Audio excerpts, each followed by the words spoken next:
Chapitre 127, le plus sale de tous. La route était vide, et cette fois il n'y avait plus de neige. Il n'y avait que la pluie, fine et froide, collée au pare-brise comme une sueur. Même le ciel avait l'air sale, gris foncé, bas, écrasant, comme si la nuit entière s'était rapprochée pour peser sur la voiture. Poutine ne s'était pas couché depuis un bon moment.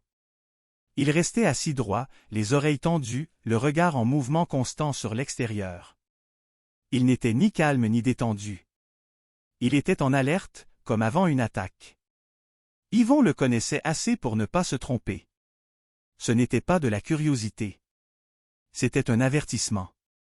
Quelque chose clochait, et cette fois c'était profond. Le téléphone d'Yvon vibra sans même sonner.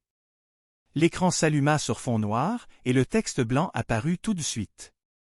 On y lisait d'abord, on reprend la luxure, puis une seconde ligne suivait, le pire. Yvon décrocha. La voix entra immédiatement, sans salutation ni détour. Elle était plus froide que jamais, et plus vide aussi, comme si ce qu'elle s'apprêtait à nommer ne la mettait même plus en colère. Elle la dégoûtait seulement. Yvon ne répondit pas. La voix poursuivit d'un ton sec. Il y a l'argent. Il y a le pouvoir. Et il y a ce qu'on fait des corps quand on croit que tout s'achète.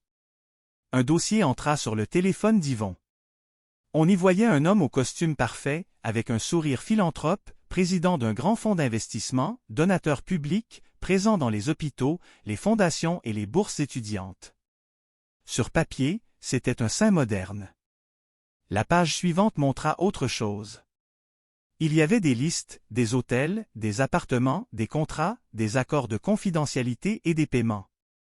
Les montants revenaient toujours assez haut pour acheter le silence, assez discret pour rester légaux à distance. La voix reprit avec son ton clinique. Elle disait que cet homme ne violait pas au sens brut du mot. Techniquement, il achetait.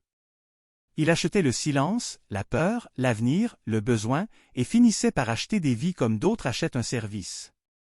Le mot resta dans la tête d'Yvon, acheter, comme si les humains étaient des meubles. D'autres images suivirent. On voyait de jeunes adultes, des étudiants, des employés et des stagiaires, toujours précaires, toujours dépendants, toujours coincés. Les invitations étaient professionnelles. Les contrats devenaient personnels. Les carrières s'ouvraient en échange de ce qu'aucun contrat ne devrait contenir. Tout semblait presque légal sur papier, et tout devenait dégueulasse dès qu'on regardait les visages. Poutine grogna, pas fort, mais assez profondément pour que cela semble sortir de plus bas que la poitrine. Même lui le sentait. Il y avait là quelque chose qui ressemblait à une odeur de pourriture morale. La voix reprit et nomma les choses à sa manière. Elle rappela que la colère frappe, que la gourmandise prend, que la paresse ignore, mais que cet homme faisait pire encore. Il transformait les gens en objets, et ça, pour elle, c'était l'impardonnable. Une nouvelle information entra ensuite dans le dossier. Il y avait une adresse, celle d'un Pantouse au centre-ville de Montréal, dans une tour de verre haute, lisse et froide, avec une vue parfaite sur le fleuve. C'était le genre d'endroit où l'on ne voit jamais la rue, jamais la misère, jamais la faim. On vit au-dessus, toujours au-dessus des autres. La voix se fit plus basse, plus proche, et avertit Yvon de faire attention. Cet homme n'était ni un lâche, ni un paresseux, ni un collectionneur. C'était un prédateur. Pas au sens figuré, mais un vrai prédateur, organisé, intelligent, riche, entouré, habitué à ne jamais entendre non. Les essuie-glaces grinçaient dans un rythme régulier, et ce bruit finit par ressembler à un compte à rebours. La voix termina très simplement.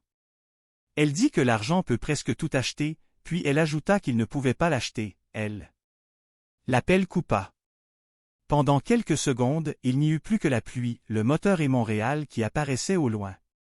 Les lumières de la ville étaient belles, vivantes, mêlées, entassées, exactement comme le Québec réel. Des restaurants haïtiens, des épiceries arabes, des boulangeries portugaises, des temples, des mosquées, des églises, des tours de verre, des blocs fatigués, des rues pleines et des gens qui vivent ensemble comme ils peuvent. Toute cette beauté fragile tenait là, dans la même ville, et quelque part au-dessus de tout ça vivait un homme qui pensait pouvoir acheter n'importe qui. Poutine posa soudain sa patte sur la jambe d'Yvon. Ce n'était pas pour demander. C'était pour avertir. Le contact était ferme, net, immédiat. Il disait que le danger n'était plus théorique.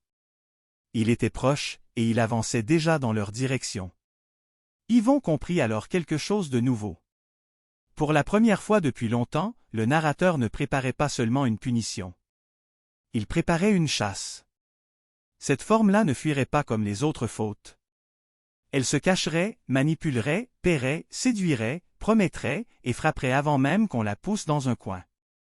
Le téléphone d'Yvon vibra une dernière fois. Un message s'afficha.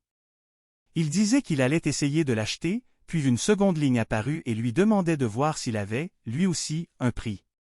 Le cœur d'Yvon ralentit. Ce n'était pas de la peur. C'était de la concentration. Ce chapitre n'allait pas être administratif. Il n'allait pas être public. Il n'allait pas être lent. Il allait être personnel, beaucoup plus personnel que les précédents. Poutine fixait déjà la ville. Il était silencieux, prêt, et toujours en avance d'un souffle sur ce qui approchait. Il n'était ni un suiveur ni un décor. Il était un partenaire, et dans toute cette jungle de verre, d'argent et de statues, il restait peut-être le seul être qu'on ne pouvait ni séduire ni acheter. Ça, Yvon le sentit tout de suite. Et cette fois, il allait en avoir besoin.